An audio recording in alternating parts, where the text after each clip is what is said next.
संकल्प लेकर भगवान शिव की भक्ति।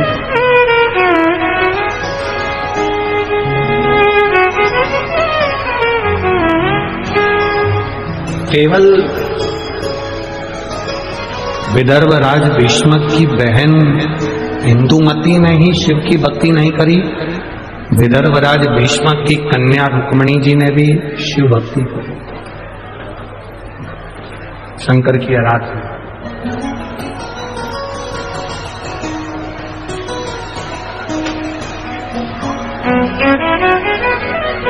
केवल आप लोग ये कभी विचार मत लाइए अपने मन में कि हम शंकर जी को एक लोटा जल चढ़ाते हैं।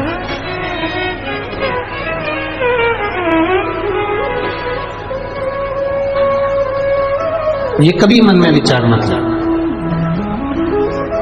हमेशा ये मन में विचार लेकर आओ कि हम शिव जी के इतने प्रिय हैं कि शंकर भगवान हमको खींचकर अपने मंदिर तक बुला लेते हैं और एक लोटा जल चढ़वा लेते हैं। आप इस चीज का गर्व करें कि हम शिव के प्रिय हैं।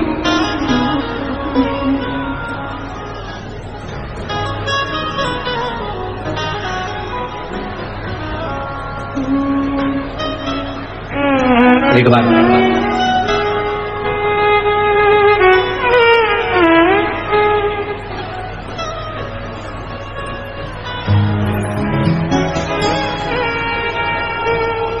इसी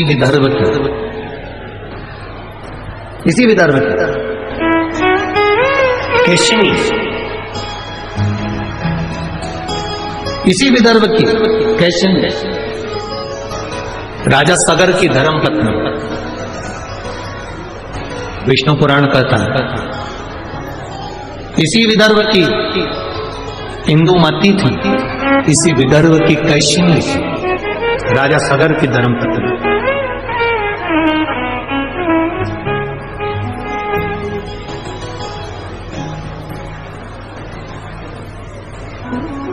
जिसका एक नियम बड़ा पक्का था। अमरावती के नजदीक में ही एक वरुणा नदी है,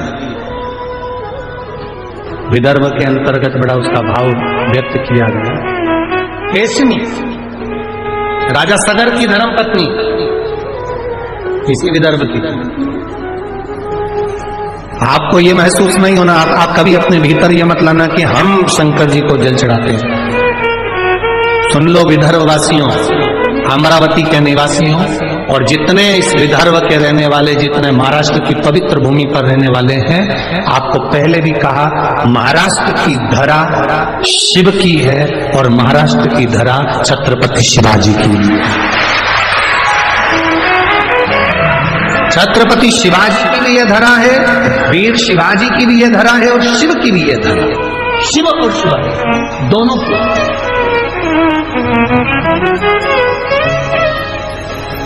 बस आप लोगों को तो थोड़ा सा काम करना है, ज्यादा कुछ भी ये विदर्भ वालों को ज्यादा मेहनत नहीं करनी।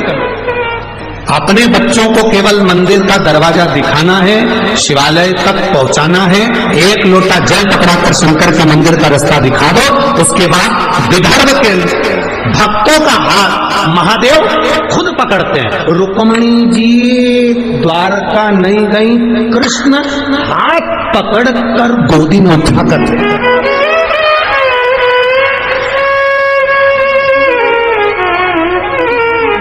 इंदुमती इसी विदर्भ के राजा आज नर्मदा जी को पार कर यहां पहुंचे। सरयू के तट के रहने वाले राजा आज, अवध के रहने वाले राजा आज यहां पहुंचे और इंदुमती का हाथ पकड़, जो शंकर की आराधना करता है, जो शिव की उपासना करता है, जो शिव यहाँ केशिनी की कथा करती, राजा सगर इस विदर्भ की भूमि पर पहुंचे, केशिनी का हाथ पकड़ कर लेकर गए। जो शंकर की भक्ति में डूबता है, कोई शंकर का उपासक उसका हाथ पकड़कर उसको लेकर उसको भव सागर से पार अपने आप कर दे। शिव नहीं,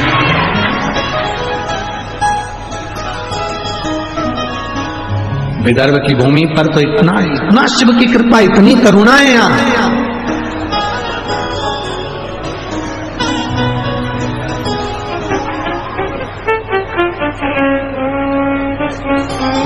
महाराज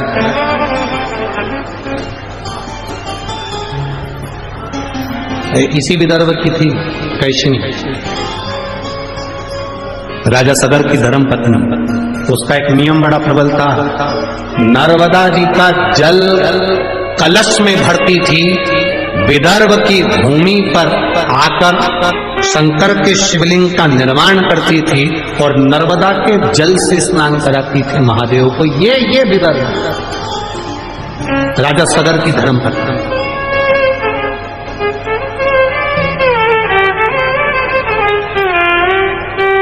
अब जरा विचार कर लो, राजा सगर की धर्म पत्नी नर्मदा जी से जल लेकर आकर विदर्भ के शिवलिंग पर जल चढ़ाती थी, इंदुमती शिवलिंग को जल चढ़ाती थी।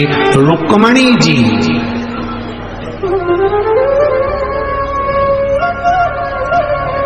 एक आप लोगों ने कथा में स्मरण किया होगा, रुक्मणी जी, ये जो कथा का नाम है ना, यहाँ की अमरावती की जो कथा रखी है, अम्बेश्वर अम्बा शिव महापुराण की कथा है। अम्बेश्वर अम्बा शिव महापुराण की कथा।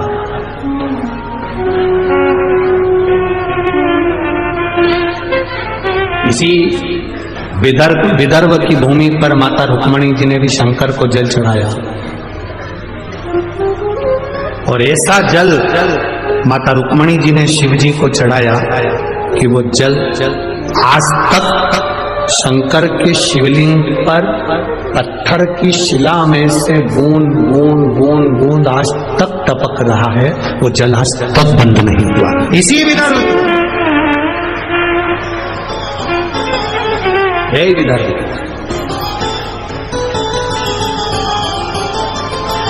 इतना अब आप सोचे कि आप शिव को जल चढ़ा रहे, ना ना ना, शिव खुद पकड़कर आपको मंदिर तक लेकर गए।